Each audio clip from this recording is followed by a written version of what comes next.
দক্ষিণ চীনের সঙ্গে রেল সংযোগ গড়ে তোলার আহ্বান প্রধান উপদেষ্টার।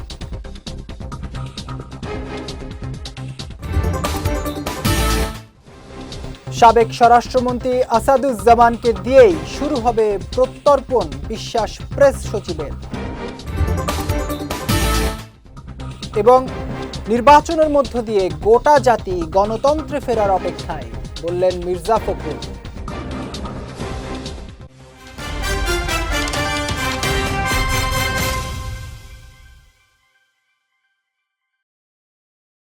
আসসালামু আলাইকুম। পুষ্টি চা নিবেদিত বিজয় রাতের সংবাদে আমন্ত্রণ জানাচ্ছি আমি জাওয়াদ অন্তু। শুনছিলেন শিরোনাম, এবারে বিস্তারিত। স্থানান্তরিত উৎপাদন কারখানা থেকে রফতানি সহজতর করার জন্য বাংলাদেশকে দক্ষিণ চীনের সঙ্গে সংযুক্ত করতে চীনা অবকাঠামো সংস্থাগুলোকে রেল সংযোগ গড়ে তোলার আহ্বান জানিয়েছেন প্রধান উপদেষ্টা ডক্টর মোহাম্মদ ইউনূস। বৃহস্পতিবার রাষ্ট্রীয় অতিথি ভবন যমুনায় চীনের এক্সপোর্ট ইম্পোর্ট ব্যাংকের ভাইস প্রেসিডেন্ট ইয়াং ডংনিং সাক্ষাৎ করতে এলে তিনি এই আহ্বান জানান। প্রধান উপদেষ্টা বলেন, দেশের দক্ষিণ পূর্বাঞ্চলে সমুদ্রে প্রচুর প্রবেশাধিকার রয়েছে। চীনা শিল্পগুলো এখানে স্থানান্তরিত করা যেতে পারে। তারা পণ্য উৎপাদন করতে পারে এবং ধনী দেশগুলোর পাশাপাশি চীনে রফতানি করতে পারে। এ সময় চীনা বিনিয়োগকারীরা বাংলাদেশের সবুজ প্রযুক্তি, পাট, টেক্সটাইল এবং ফার্মাসিউটিক্যালসে বিনিয়োগে আগ্রহী বলে জানান সফররত এক্সিম ব্যাংকের ভাইস প্রেসিডেন্ট। বৈঠকে সিনিয়র সচিব ও এসডিজি সমন্বয়ক লামিয়া মোর্শেদ এবং বাংলাদেশে নিযুক্ত চীনের রাষ্ট্রদূত ইয়াও ওয়েন উপস্থিত ছিলেন। জুলাই গণ অভ্যুত্থানে সংঘটিত মানবতা বিরোধী অপরাধের মামলায় দণ্ডিত হাসিনার প্রত্যর্পণের বিষয়ে বাংলাদেশের অনুরোধ খতিয়ে দেখছে ভারত। তবে সেই প্রত্যর্পণের শুরুটা মৃত্যুদণ্ডপ্রাপ্ত আসামি সাবেক স্বরাষ্ট্রমন্ত্রী আসাদুজ্জামান খান কামালকে দিয়ে হবে বলে মন্তব্য করেছেন প্রধান উপদেষ্টার প্রেস সচিব শফিকুল আলম। শুক্রবার সামাজিক যোগাযোগ মাধ্যম ফেসবুকে দেয়া এক স্ট্যাটাসে তিনি এই মন্তব্য করেন। স্ট্যাটাসে শফিকুল আলম লেখেন, তিনি বিশ্বাস করেন জুলাইয়ের ঘটনাবলীর অভিযোগে অভিযুক্ত শেখ হাসিনা, আসাদুজ্জামান খান কামাল এবং আওয়ামী লীগ নেতৃত্বকে একদিন বাংলাদেশের আদালতের মুখোমুখি হতে হবে। কামাল বা অন্য আওয়ামী লীগ নেতারা যত অর্থই ব্যয় করুক না কেন, চিরদিন দায় এড়ানো সম্ভব হবে না। এছাড়া প্রত্যর্পণ প্রক্রিয়াটি কামালকে দিয়েই শুরু হবে এবং এরপর একে একে অন্যদের প্রত্যর্পণ হবে বলেও ইঙ্গিত দেন প্রেস সচিব। গোটা জাতি নির্বাচনের মাধ্যমে গণতন্ত্রে ফিরে যাওয়ার অপেক্ষায় রয়েছে বলে মন্তব্য করেছেন বিএনপির মহাসচিব মির্জা ফখরুল ইসলাম আলমগীর।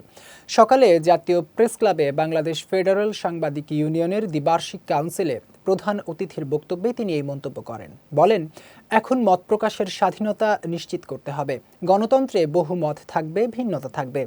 দুর্ভাগ্যজনকভাবে ভিন্ন মত পোষণ করলে তা মেনে নেওয়া হয় না। সারা বিশ্বে সামাজিক যোগাযোগ মাধ্যম এখন এক ধরনের সংকট তৈরি করেছে উল্লেখ করে মির্জা ফখরুল আরও বলেন, এসব প্ল্যাটফর্মে কোনো দায়বদ্ধতা না থাকায় ব্যক্তিগত মত প্রকাশের নামে নৈরাজ্য সৃষ্টি হচ্ছে, যা গণতান্ত্রিক অগ্রযাত্রা ব্যাহত করছে। আপনারা জানেন যে এমন একটা সময় এখন, যে সময়টার জন্য গোটা জাতি অপেক্ষা করে আছে যে আগামী ফেব্রুয়ারি মাসে একটি নির্বাচনের মধ্য দিয়ে একটা গণতান্ত্রিক ব্যবস্থায় আমরা ফিরে যেতে সক্ষম হব। আমরা সবাই এটা চাই। যে একই সঙ্গে আমাদের মনে রাখতে হবে যে আমরা গণতন্ত্রে ফিরে যেতে চাইলে অপরের যে মত প্রকাশের স্বাধীনতা, সেটাকেও আমাদের একই সঙ্গে মূল্য দিতে হবে। ঐক্য তো থাকবেই, মূল জায়গায় ঐক্য থাকবে, কিন্তু ভিন্নতা তো থাকবেই। এবং গণতন্ত্রের মূল কথাই হচ্ছে ওই জায়গায় যে আমি আপনার সঙ্গে একমত হব না, কিন্তু আপনার মত প্রকাশের স্বাধীনতাকে আমি অবশ্যই সেটাকে রক্ষা করব। দুর্ভাগ্যজনকভাবে আমাদের দেশে ভিন্ন মত পোষণ করলেই তাকে শত্রু মনে করা হয়। তার সম্পর্কে বিভিন্ন রকম যত রকমের মিথ্যা অপপ্রচার চালানো হয়। এই বিষয়গুলো থেকে আমার মনে হয় আমাদের সকলেরই একটু পেছনে বিরত থাকা উচিত। বিএনপি এবং জামায়াতের মধ্যে কোনো বিভেদ নেই বলে জানিয়েছেন জামায়াত ইসলামীর সেক্রেটারি জেনারেল মিয়া গোলাম পরওয়ার। আজ জাতীয় প্রেস ক্লাবে বাংলাদেশ ফেডারেল সাংবাদিক ইউনিয়নের সম্মেলনে এই কথা জানান তিনি। গোলাম পরওয়ার বলেন, রাজনৈতিক দলগুলোর মধ্যে আদর্শিক ভিন্নতা থাকলেও দুর্নীতিমুক্ত বাংলাদেশ বিনির্মাণে রাজনৈতিক দলগুলোর মধ্যে ঐকমত্য থাকতে হবে। সামাজিক ন্যায় বিচার প্রতিষ্ঠা করতে হবে। বিনা অপরাধে জেল জুলুম দমন নিপীড়ন চালানো যাবে না। অনুষ্ঠানে বিএনপির মহাসচিব মির্জা ফখরুল ইসলাম আলমগীর, বিএফইউ-জের ভারপ্রাপ্ত সভাপতি ওবায়দুর রহমান শাহীন এবং মহাসচিব কাদের গনি চৌধুরী উপস্থিত ছিলেন। আমাদের রাজনৈতিক দলগুলোর মধ্যে ভিন্ন ভিন্ন কর্মসূচি, পথ, পন্থা, লক্ষ্য উদ্দেশ্যের কারণে কিছু ভিন্নতা থাকবেই। অনেকে বলেন, টেবিলে বসেও কথা হচ্ছিল, ফখরুল ভাইও বলছিলেন একই কথা, সাথে আমি একমত যে সব কিছুই এক হয়ে যাওয়া সম্ভব নয়, এই কারণে যে প্রত্যেকটা দলের তো একটা কর্মসূচি, লক্ষ্য উদ্দেশ্যের ভিন্নতা থাকে। কিন্তু এটাও ঠিক যে কিছু কমন ইস্যুতে একটা ন্যাশনাল কনসেনসাস থাকতে হবে, যাতে জাতির কঠিন সময়ে আমরা রাজপথে ফ্যাসিবাদ বিরোধী আন্দোলনের মতো একটা সময় দাঁড়াতে পারি। তার মধ্যে প্রথম হচ্ছে যে আমাদের এই বাংলাদেশকে আমরা একটা corruption free country, corruption free একটা ইকোনমি হিসেবে গড়তে চাই। এ ব্যাপারে তো বিএনপি জামাত সহ কোনো দলের মধ্যে তো দ্বিমত নেই। দুর্নীতিকে আমরা প্রশ্রয় দিব না। দুর্নীতি দমনের কমিশন, কালকে সরকার প্রধান উপদেষ্টাও বলেছেন যে আগামী নির্বাচনে দেশকে যদি দুর্নীতিমুক্ত করতে চান, তাহলে দুর্নীতির সাথে যাদের সম্পর্ক তাদেরকে না বলুন। এই দুর্নীতিবাজদের বিরুদ্ধে না বলার জাতীয় ঐক্যের ব্যাপারে কোনো দলের মধ্যে দ্বিমত নাই। নির্বাচন ঘিরে একাধিক মহল ভোট বানচালের ষড়যন্ত্রে লিপ্ত রয়েছে, এমন অভিযোগ করেছেন বিএনপি চেয়ারপারসনের উপদেষ্টা জয়নুল আবদিন ফারুক। আজ জাতীয় প্রেস ক্লাবের সামনে আয়োজিত এক প্রতিবাদ সমাবেশে তিনি এই অভিযোগ করেন। ফারুক বলেন, দেশের গণতন্ত্র ও সাংবিধানিক ব্যবস্থা অতীতে যেসব শক্তি ক্ষতিগ্রস্ত করেছিল, সেই একই শক্তি এখন নানা উপায়ে আসন্ন নির্বাচনকে প্রশ্নবিদ্ধ করার চেষ্টা করছে। তার দাবি, জাতীয়তাবাদী শক্তি প্রতিবারই সুষ্ঠু নির্বাচনের মধ্য দিয়ে এসব ষড়যন্ত্র মোকাবেলার চেষ্টা করেছে। সে কারণেই বিভিন্ন মহল নতুন পরিকল্পনা নিয়ে নির্বাচনকে বাধাগ্রস্ত করার উদ্যোগ নিচ্ছে। সেই নির্বাচন বানচালের বহু ষড়যন্ত্র চলছে। ত্রয়োদশ জাতীয় সংসদ নির্বাচনের জন্য পোস্টাল ব্যালটে ভোট দিতে এ পর্যন্ত মোট ৭০,৬৬০ জন প্রবাসী বাংলাদেশে নিবন্ধন করেছেন। এদের মধ্যে ৫৯,৫১০ জন পুরুষ এবং ১১,১৫০ জন নারী ভোটার রয়েছেন। শুক্রবার বেলা ১১:৩০ পর্যন্ত পোস্টাল ভোট বিডি অ্যাপের মাধ্যমে এই নিবন্ধন সম্পন্ন হয়। দেশভিত্তিক নিবন্ধনের মধ্যে যুক্তরাষ্ট্রে ১৪,২৩৬ জন, দক্ষিণ কোরিয়ায় ৯,০৭৫ জন, কানাডায় ৭,০৮৭ জন, জাপানে ৬,৪৫২ জন, অস্ট্রেলিয়ায় ৬,০২৭ জন এবং দক্ষিণ আফ্রিকায় ৪,৪৮০ জন প্রবাসী বাংলাদেশি রয়েছেন। ইসি জানিয়েছে, অ্যাপের মাধ্যমে এখন প্রবাসী ভোটারদের নিবন্ধন প্রক্রিয়া বিশ্বের সকল দেশের জন্য উন্মুক্ত করে দেওয়া হয়েছে। আগামী ১৮ ডিসেম্বর রাত ১১:৫৯ পর্যন্ত পোস্টাল ভোট বিডি অ্যাপের মাধ্যমে প্রবাসী ভোটারদের নিবন্ধন প্রক্রিয়া বিশ্বের সকল দেশের জন্য উন্মুক্ত থাকবে। ঘূর্ণিঝড় ডিটওয়াহ উত্তর উত্তর পশ্চিম দিকে অগ্রসর হয়ে বর্তমানে শ্রীলঙ্কা উপকূল ও তৎসংলগ্ন দক্ষিণ পশ্চিম বঙ্গোপসাগর এলাকায় অবস্থান করছে। এ কারণে বাংলাদেশের সব সমুদ্র বন্দরে ২ নম্বর স্থানীয় হুঁশিয়ারি সংকেত দেখাতে বলেছে আবহাওয়া অধিদপ্তর। সকালে আবহাওয়া অধিদপ্তরের বিশেষ বিজ্ঞপ্তিতে এই তথ্য জানানো হয়। বিজ্ঞপ্তিতে বলা হয়, ঘূর্ণিঝড়টির কেন্দ্রের ৫৪ কিলোমিটারের মধ্যে বাতাসের একটানা সর্বোচ্চ গতিবেগ ঘন্টায় ৬২ কিলোমিটার, যা দমকা অথবা ঝোড়ো হাওয়া আকারে ৮৮ কিলোমিটার পর্যন্ত বৃদ্ধি পাচ্ছে। এছাড়া ঘূর্ণিঝড় কেন্দ্রের নিকটবর্তী এলাকায় সাগর খুবই উত্তাল রয়েছে। এ অবস্থায় উত্তর বঙ্গোপসাগরে চলাচল করা নৌকা ও ট্রলারগুলোকে গভীর সাগরে বিচরণ এড়াতে পরামর্শ দিয়েছে আবহাওয়া অধিদপ্তর। সপ্তাহ ব্যবধানে বাজারে দাম কমেছে সবজি, মাছ, ডিম ও মুরগির, তবে ফের বেড়েছে পেঁয়াজের দাম। সরবরাহ কম থাকায় চড়া দামে বিক্রি হচ্ছে পেঁয়াজ। বাজার ঘুরে আরও জানাচ্ছেন সহকর্মী শায়ন সাব্বির, ক্যামেরায় ছিলেন রাইসুল রিফাত। শীতের আমেজ বাড়তে না বাড়তেই রাজধানীর বিভিন্ন বাজারে মৌসুমী সবজির সমারোহ সবার নজর কেড়েছে। সরবরাহ বৃদ্ধি ও অনুকূল আবহাওয়ার কারণে বাজার এখন সয়লাভ নানা রঙের শীতকালীন সবজি দিয়ে। দামও নিয়ন্ত্রণে থাকায় ক্রেতাদের মুখে ফুটেছে স্বস্তির হাসি। এদিকে বাজারে গত সপ্তাহের তুলনায় দাম কমেছে মাছ, মুরগি ও ডিমের। বিক্রেতারা বলছেন, পর্যাপ্ত সরবরাহ বাড়ায় দাম কমেছে পণ্যগুলোর। আপনার 20% কমছে। আগে গত সপ্তাহে এই সপ্তাহে দাম কম, যেমন গরম গত সপ্তাহে ছিল 160, এ সপ্তাহে 120-30, সোয়া ছিল 100, এখন হচ্ছে 70, সিম ছিল 120, এখন নিয়ন্ত্রণে স্যার, সামনের শীত যত শীত বাড়বে সবজি আমদানি হবে, দাম আরও কমবে। এখন বর্তমান যে পরিস্থিতি, মাছের দাম একটু কম, বর্তমানে কাস্টমার কম, যার জন্য বেচা বিক্রি অনেক কম। তবে পেঁয়াজের দামের ঝাঁজে অস্বস্তি দেখা গেছে ক্রেতাদের মাঝে। বাজারে চাহিদার তুলনায় সরবরাহ কম হওয়ায় দাম বেড়েছে পেঁয়াজের। কেজি প্রতি 10 থেকে 20 টাকা পর্যন্ত বেড়ে বিক্রি হচ্ছে 110 থেকে 120 টাকায়। বিক্রেতারা বলছেন সরবরাহ কম আর নতুন পেঁয়াজ বাজারে না আসায় পেঁয়াজের দাম বাড়তি। একটু বাড়ছে, 12 টাকা লান বাড়ছে কেজিতে। হ্যাঁ, গেছে সপ্তাহে বিচ্ছি 105 টাকা, এক সপ্তাহে 115 টাকা, 20 টাকা বেচা লাগে। পণ্যের বাড়তি দামে কবে বইবে শীতল বাতাস, সেদিকেই তাকিয়ে আছেন ক্রেতারা। গত সপ্তাহের তুলনায় কিছুটা কমেছে সবজির দাম, পাশাপাশি দাম কমেছে মুরগি, মাছ ও ডিমের। এদিকে হঠাৎ করেই ঊর্ধ্বমুখী পেঁয়াজের বাজার। প্রতি কেজি পেঁয়াজ বিক্রি হচ্ছে 110 থেকে 120 টাকা পর্যন্ত। বিক্রেতারা বলছেন সরবরাহ সংকটের ফলেই দাম বেড়েছে পণ্যগুলোর। শায়ন সাব্বির, বিজয় টিভি, ঢাকা। এবার পুষ্টি চিনি গুঁড়া চাল নিবেদিত জেলা সংবাদ।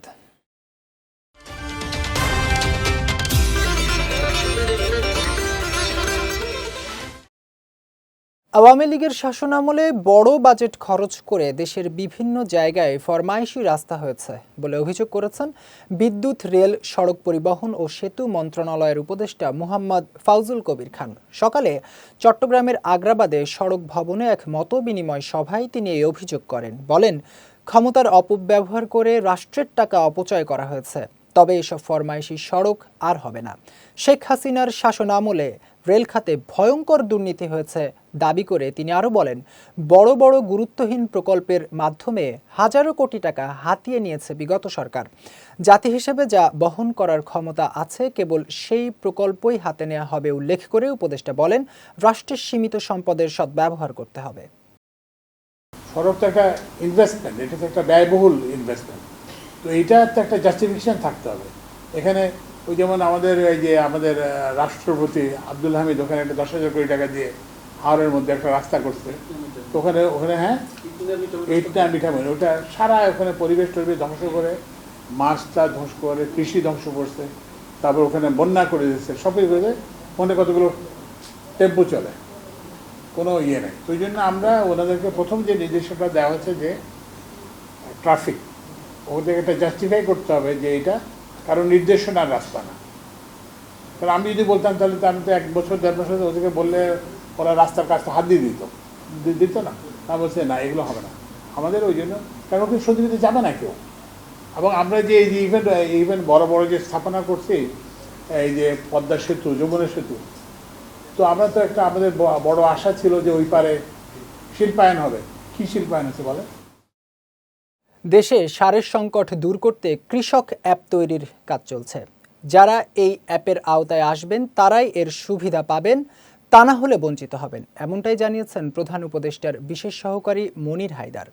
দুপুরে মেহেরপুর জেলা প্রশাসকের কার্যালয়ের সম্মেলন কক্ষে সারের বিপণন ও ব্যবহার বিষয়ক মতবিনিময় সভায় প্রধান অতিথির বক্তব্যে তিনি এসব কথা জানান। বলেন, যে কোনো একটি উপজেলায় পাইলট আকারে অ্যাপটি চালু করা হবে, পরে সুবিধা পেলে সারা দেশে এটি ছড়িয়ে দেওয়া হবে। এমন পদক্ষেপে দেশে সারের সংকট দূর হবে বলেও আশাবাদ ব্যক্ত করেন প্রধান উপদেষ্টার বিশেষ সহকারী। মতবিনিময় সভায় সভাপতিত্ব করেন জেলা প্রশাসক সৈয়দ এনামুল কবির। এতে বক্তব্য রাখেন কৃষি সম্প্রসারণ অধিদপ্তরের উপপরিচালক সঞ্জীব মৃধা সহ অন্যান্যরা।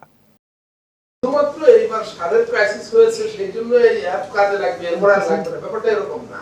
উন্নত দুনিয়াতে প্রত্যেকটা মানুষের, সে কৃষক, কুলি, মোটে, মজুর থাকে, উনি ট্যাক্স দেন বা না দেন, প্রত্যেক বছর তাকে ট্যাক্স ফাইল করতে হবে, প্রত্যেকটা নাগরিক, এভরি সিঙ্গেল। মানুষরাও খুব উৎসাহ নিয়ে এটা দেয়। কেন দেয় জানেন? কারণ রাষ্ট্রগুলো তাকে বিভিন্ন ক্রাইসিস মোমেন্টে সাহায্য, বিভিন্ন রকম সহায়তা দেয়। আর সহায়তা দেয় হচ্ছে ওইটার ধরে যে কার কার ট্যাক্স আইডি আছে এবং লাস্ট ইয়ারে গত বছর কে কে ট্যাক্স সাবমিট করছে। যারা সাবমিট করছে তারা সুবিধাটা পাবে, যারা করে তারা পাবে। এখন আমরা যদি এই প্র্যাকটিসটা করতে পারি যে ভাই তোমার যদি অ্যাপ থাকে, তোমার অ্যাপে যদি তোমার সমস্ত ইনফরমেশন দেওয়া থাকে, তাহলে কিন্তু তুমি যখন ক্রাইসিস হবে তুমি এই সুবিধাটা পাবে। আর যদি তুমি ওর মধ্যে তোমার ইনফরমেশন গুলো না দাও, আগের বছর ক্রাইসিস হলে তুমি কিন্তু আর পাবে না। তোমার ওই পাশের বাড়ির রহিমতি পাবে, তুমি কিন্তু পাবে না। যাচ্ছি পুষ্টি ড্রিঙ্কিং ওয়াটার নিবেদিত খেলার সংবাদে।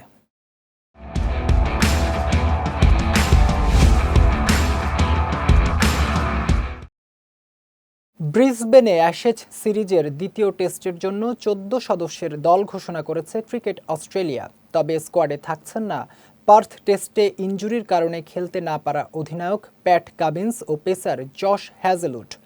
ফলে দলকে নেতৃত্ব দেবেন স্টিভেন স্মিথ।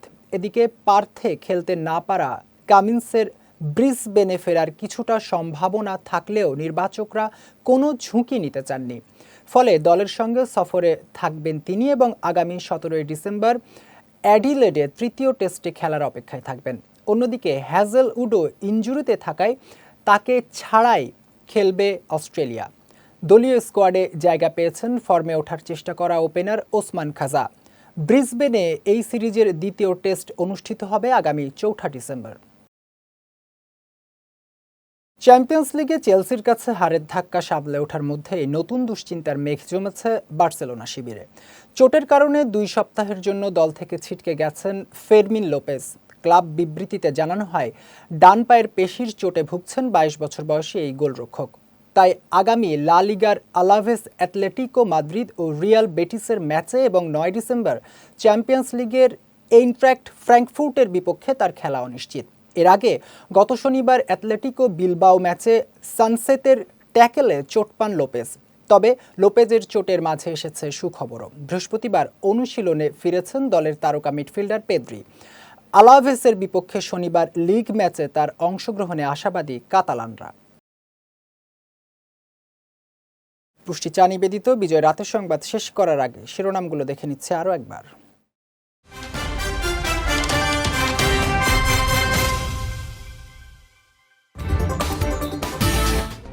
দক্ষিণ চীনের সঙ্গে রেল সংযোগ গড়ে তোলার আহ্বান প্রধান উপদেষ্টার।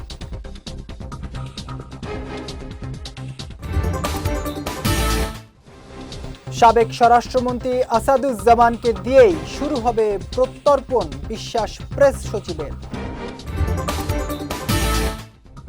এবং নির্বাচনের মধ্য দিয়ে গোটা জাতি গণতন্ত্রে ফেরার অপেক্ষায়, বললেন মির্জা ফখরুল।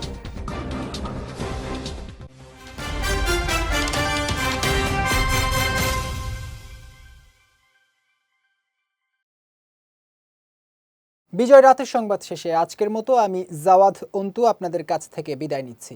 আগামীকাল একই সময়ে নতুন সব খবর দেখতে চোখ রাখুন বিজয় টিভিতে। এছাড়াও আজকের বিজয় রাতের সংবাদের ভিডিও দেখতে পারেন আমাদের ইউটিউব এবং ফেসবুক পেজে। আমাদের ইউটিউব হলো youtube.com/BJTV অফিসিয়াল এবং আমাদের ফেসবুক পেজ হলো facebook.com/BJTV লিমিটেড। এতক্ষণ সঙ্গে থাকার জন্য ধন্যবাদ সবাইকে।